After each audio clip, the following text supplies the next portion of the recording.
Hi guys, సింపుల్గా గోంగూర రొయ్యలు ఎలా చేసుకోవాలో చూపిస్తానండి. ఎండుమిరపకాయలు, జీలకర్ర, ఆవాలు, వెల్లుల్లి తీసుకొని పక్కన పెట్టుకోండి.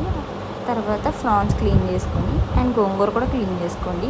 క్లీన్ చేసుకున్న ఫ్రాన్స్కి కొంచెం టర్మరిక్ పౌడర్ వేసుకొని అలా పొయ్యి మీద పెట్టుకోండి. తర్వాత ఫ్రాన్స్లో ఉన్న వాటర్ అంతా బయటకు వచ్చేస్తుంది అనమాట. అప్పుడు వాటర్ అన్నీ పక్క సపరేట్ చేసుకోవాలన్నమాట.